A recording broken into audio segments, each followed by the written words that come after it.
But because you are so dogma, you people, you are so dogma, you don't learn, you don't ask questions. أَفَلَا تَتَفَكَّرُونَ? Don't you ponder on what you read? أَفَلَا تَتَدَبَّرُونَ? Don't you look carefully on what you are reading? أَفَلَا تَتَفَكَّرُونَ? Don't you meditate on the words that you read? Lack of knowledge, my people perish. That said Christ. When you lack the knowledge of something, that thing becomes your nightmare. So you perish. You perish because you do not understand.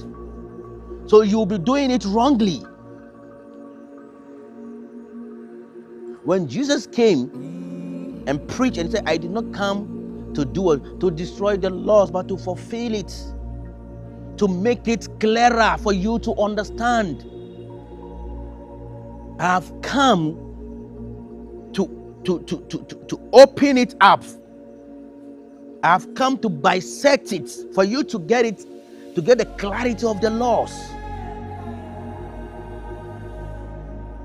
You see, there are people who will live with mistakes until they die. They want to understand those mistakes, which is why in Revelation, it was Paul who came to do what?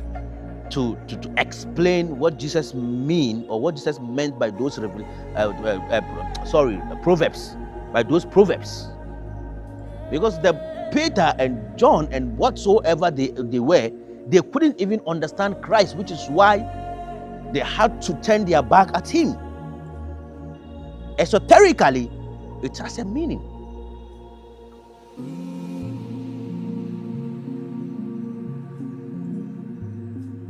You have been practicing your religion. I'm talking about you, the Muslims. I'm telling you today, I'm going to tell you something that you've never heard before. You should know there's a difference between the mushaf that you hold in your hand, thinking that that is Quran. That is never Quran. There's a difference between mushaf and Quran. Mushaf is what you hold in your hand that has words in it. But the mushaf and the Quran is the recitation that has vibration and words. وَنُنَزِّلَ مِنَ الْقُرْآنِ مَا هُوَ الشِّفَاءَةُ وَرَحْمَةٌ لِلْمُؤْمِنِينَ. A recitation of Quran, which is the voice, the frequencies, the vibrations of Quran, because Quran is words. That is why the first revelation that was revealed to Muhammad was Iqra. God said, you see, if you read Bible, it said John 1:1, in the beginning it was the Word, and the Word was with God, and the Word was God. Through the Word, everything was emanated. So everything was emanated through the Word. By Quran said, إِنَّمَا أَمْرُهُ إِذَا أَرَادَ شَيْئًا أَنْ يَقُولَ لَهُ كُنْ فَيَكُونُ. Whenever God wants to put creation whenever God wants to put forth a creation, He said, "Be," then it be. Word, and that word is what we call Quran.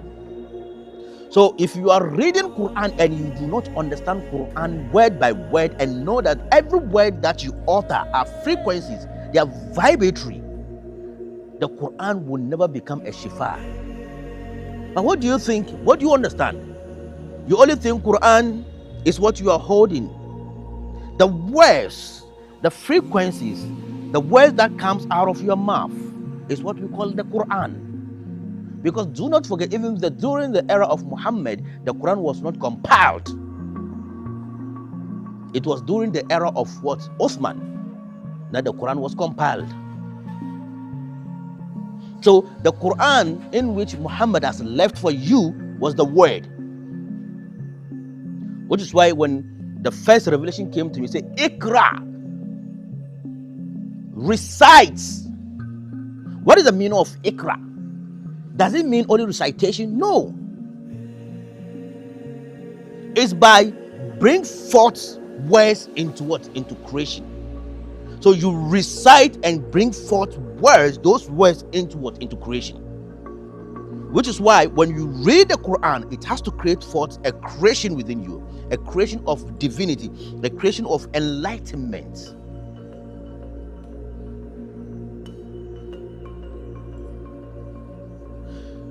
So do not be dogma. Question your religion.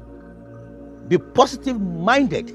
Do not question your religion because you wanted to see fault, because you will not see it. There is no fault in there. Whatever you think they are fault in religion, because you do not understand. I tell you today, when you understand your religion in depth of what the religion is all about, you could see that religion from A to Z is pure spirituality. Being it Christianity, being it Islamic, being it Hindu, whatsoever it is, they are all pure spirituality. The mystic didn't teach anything dogmatism. They taught pure consciousness.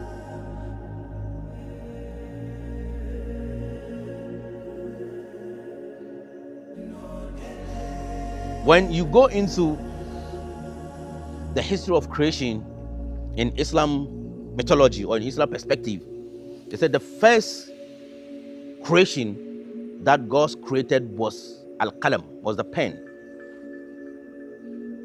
And Quran says, Allazi allama bil kalam, allama al insana ma lam ya'lam.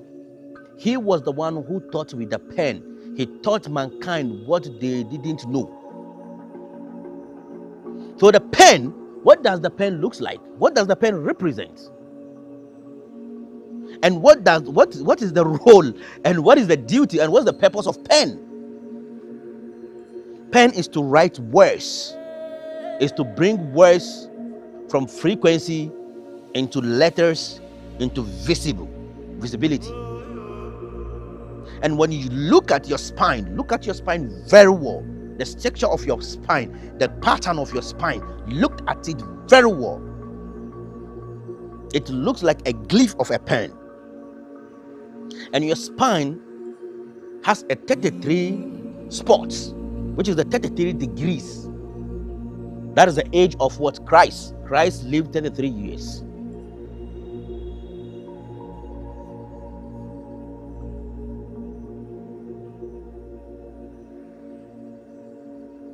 And when you look at the age of Muhammad lived 63 years. 639, because 3 plus 3 gives you 6, and 3 plus 6 gives you 9. This is our mystica. So when you understand this, you know that the Quran is referring to something. When the Quran says, Allama al-insana ma lam ya'lam, allama bil qalam, wa allama al-insana ma lam ya'lam, ikra wa rabbuka al-akram. He taught you with the pen, through the pen. And that pen is the power of your kundalini, the awakening power that ignites within you. The pen that directs you from wrong to righteousness. The pen that always comes in between, that serves as the two hemispheres that guides your way. وَأَلَّمَ آدَمَ أَسْمَاءَ كُلَّهَا. That's what the Quran said. Verily, I have taught Adam everything. Ar-Rahman خَلَقَ الْإِنسَانَ عَلَّمَهُ bayan. God said He created mankind and taught him everything. And the first verse or the first chapter that came to Muhammad, He said, Ikra wa rabbuka al-akram. Allama insana bil kalam, allama bil kalam. He taught you by the pen. Wa allamaka ma lam takun ta'lam. I have taught you what you never knew. So by the pen is your kundalini. That pen rises with an infinite knowledge. Wa allamnahu min ladunna ilman. We have taught him from us a wisdom. We have taught him from us a wisdom. So that pen rises, that consciousness rises from that spot of your kundalini and hit the peak of your crown chakra. Then you become a knowledgeable person. You know everything that is when you begin to move within Allah. That is when you begin to understand the consciousness of Christ. That is when you begin to understand the consciousness of Shiva. That is when you begin to understand the consciousness of Brahma, Vishnu, whatsoever.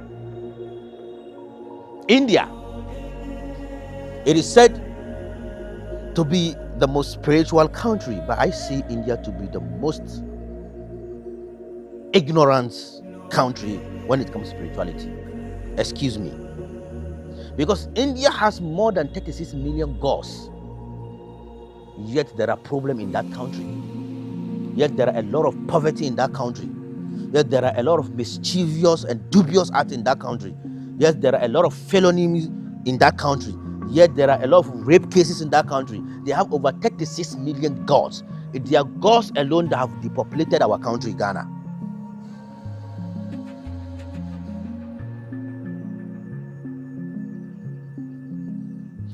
When you go into Hare Krishna, every single thing has a particular energy that is governing that particular thing. It has particular God that governs that particular thing.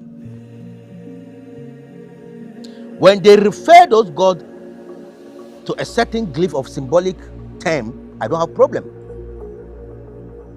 But they have gods for everything.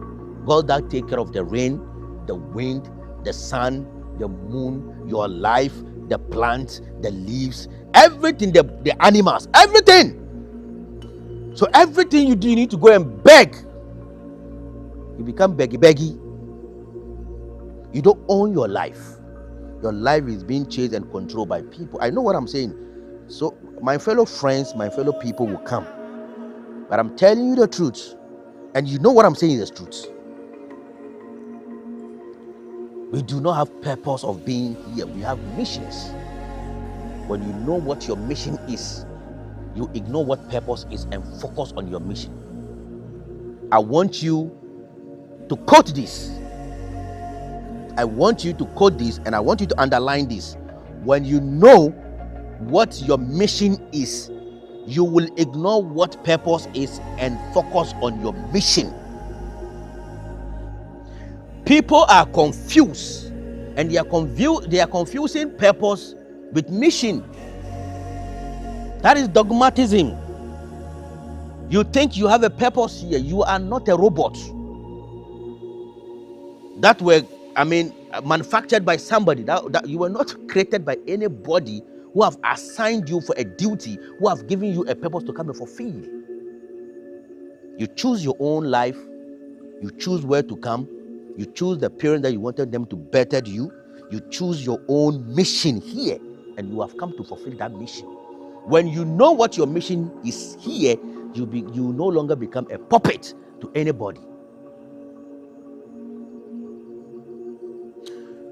But they always tell you, you have to know your purpose of life. You have a purpose. You have to know your purpose of life. Even in our ancestral, spirituality, that is what it is.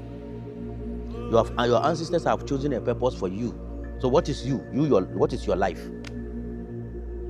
You have come here to serve people, somebody's purpose, something that he couldn't have done. You have come here to do it for him.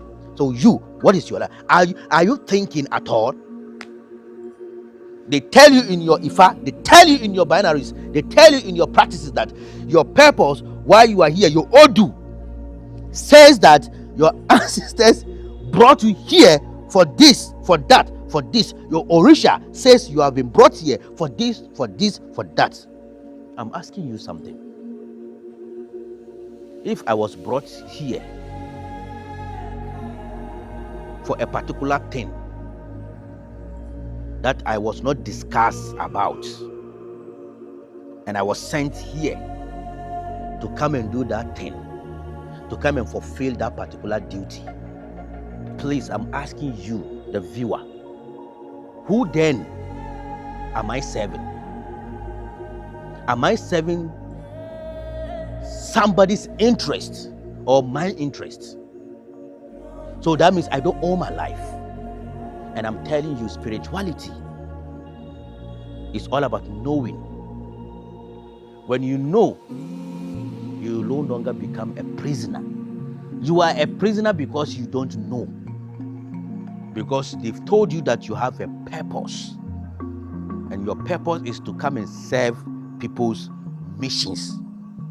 So when you refuse to serve those missions, they frustrate your life. Why do you have to frustrate my life? Because I don't am I the only person?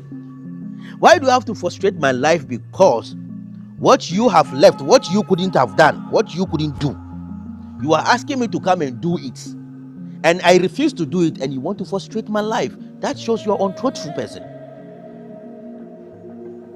If they tell you your deities whatsoever brought you here to serve whatever they left, or whatever they couldn't have achieved, whatever they couldn't have fulfilled, and they that were powerful, they couldn't fulfill that thing, but you are the person who is coming to fulfill that, I'm telling you, it is never true. You have assigned yourself. Nobody assigned you. You have come here for your own mission. When you understand your mission of you being here, the mission in which you've chosen for yourself from the Kamaluka before you came here, you become free from all these shackles, and you become a conscious being.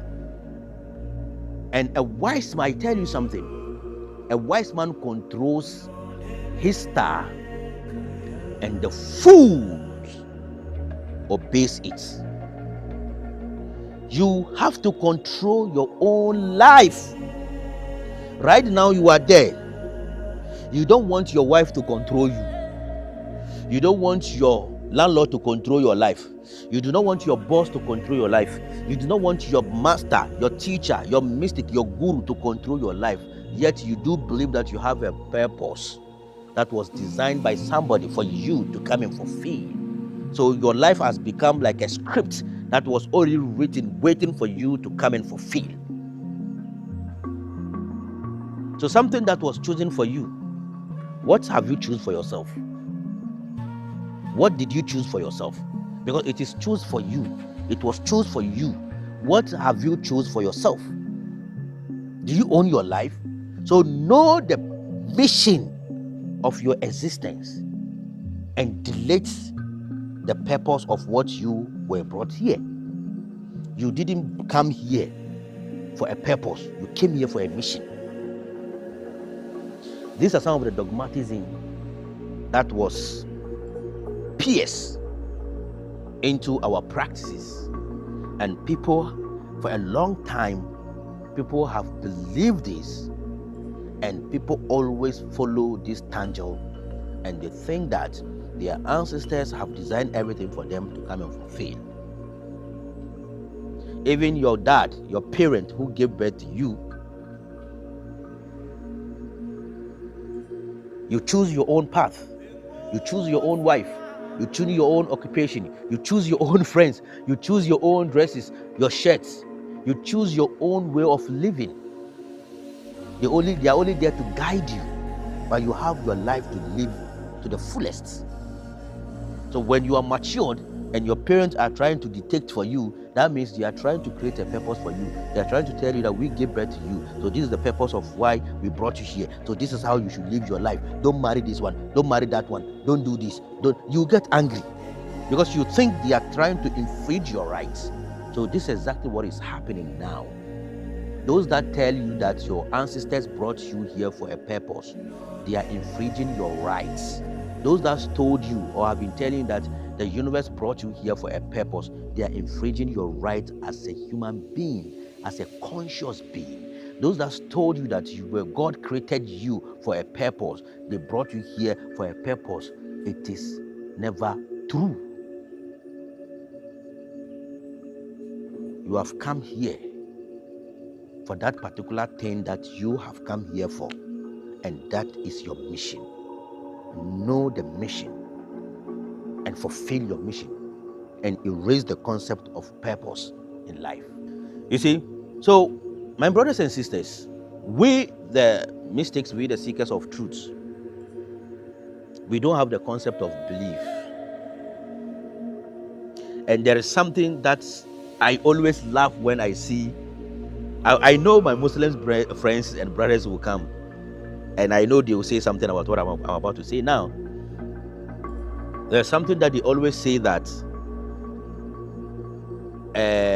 in Islam, the first step of Islam is to be a Muslim, and the second stage of Islam is to be a believer, mu'min, and the third stage of Islam is to become a Muslim. You see, people are so dogma and rational, they didn't even know what they are even talking about. This is very totally wrong. It is totally wrong. You see, the first step of Islam is to become a believer. First, you have to believe in Islam by accepting the Islam. By accepting the religion is a form of belief. So you first have to become a believer. You first have to believe that the religion is the righteous religion, unlike the other religion or unlike the other religious sects. So you have believed and certain that Islam is the rightful way to God. That is a form of belief. So when you read the hadith, Arba'un hadith, there's a hadith that says that there was a time Gabriel came to Prophet Muhammad because of time, and when he came to Prophet Muhammad, he was asking Prophet Muhammad, he said, Akhbirni an Islam. I want you to tell me what is Islam. When they say Muslim, who is Muslim? What is Islam? When they say Islam, what is Islam? And Prophet Muhammad gave him the 5 pillars of Islam. And tashhadu Allah ilaha illallah, bear witness. You are bearing a witness that there is no other God but the divine, the oneness of what? All, the all, which is Allah. Okay, the perfect of all. Okay. Number 2, observe the 5 daily prayers. This particular topic, I'll deal with it in different video because of our time. I want to save our time. And observe the 5 daily salat, and perform Hajj, and do zakat, and do the fasting. So these are 5 pillars of Islam. And he said, Akhbirni anil iman. When they say a believer, who is a believer? And he said a believer is an tu'minu billah wa malaikatu wa kutubi wal qadri khair wa sharri, is to believe in Allah, even though you don't know him, you have not seen him before, but you believe in him. Believe in the Prophet, even though you've not seen the Prophet, you've not heard about him, believe in him. Believe in the malaika, which is the angels, even though you've never seen them before, you don't know how they look like, but you believe in them. Believe in qadr, which is destiny, either good or bad, believe in it, that it is from Allah. So believing simply means you are not sure, you don't know, but you do believe. So the first step of Islam is to believe, not a Muslim. Islam is practical. Muslim is a practical. For you to become a Muslim needs more practicality. For you to become a believer, you don't need practical things. Which is why Quran said that, Ya ayyuhallazina amanu, oh you believers. He called believers here. Because you are a believer, you need more practicality. Ittaqullaha, fear the oneness of God. It means sanctified. Okay, your relationship between you and God. And make sure wala tamuntunna illa wa antum muslimun. And make sure you will not die until you become a Muslim.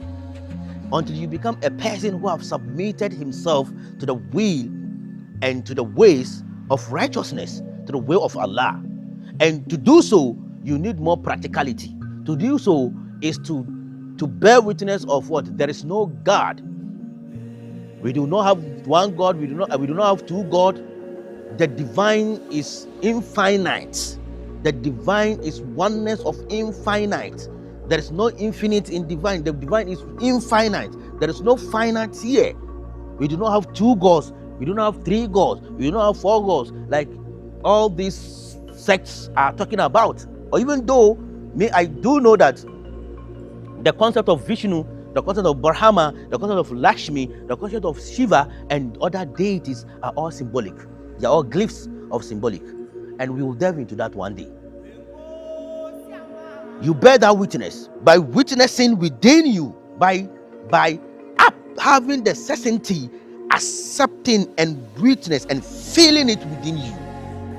You can't do that. It needs more practicality. To have this attainment, you need to put more effort, focus, practicality to get to that level, to bear witness of something that you do not see, to bear witness of something that you were not there, to bear witness of something that you've not experienced. You can't bear something that you have not experienced. You can't bear witness of something you have not experienced. You can't bear witness of something that you've not seen. So Islam, to be a Muslim, you need more practicality and vividness and experience. Unlike Iman, that's why I say, وَلَا تَمُنْتُنَّ إِلَّا وَأَنْتُمْ مُسْلِمُونَ. Make sure you will not die. You won't die. You will not leave this earth until you become a Muslim. Somebody who has submitted himself. Somebody who has bear that witness. And number two, observe the 5 daily salats. The Subhi, the Zuhur, the Asr, the Maghrib, and the Isha. That one, there's a lot to even talk about it over there. We'll talk about it in the next episode. And also, observe the Hajj, the pilgrimage, and also do zakat, charity, and do the fasting. So these are all practicality. And the last is ihsan. The ihsan simply means, it says, akhbirni anil ihsan. Tell me, when they say muhsin, a person who is pure, a piousness. What is piousness? It says, is the person who i'budullaha ka'annaka tarah fa in lam takun tarah fa innahu yarahk. He said, observe your God, pray to your God, worship your God, whatever it is, like you perceive him, like you are visualizing God. This is a higher level of consciousness. So I tell you today, these are some of the dogmatism that you always believe it is true, but it is not. And in our next episode, I'll bring many ayats, which is verses that spoke about mu'min, and people mistaking mu'min to be more high rank than Muslim. I tell you, to be a Muslim goes a way tunnel. You need more effort to do so. Thank you.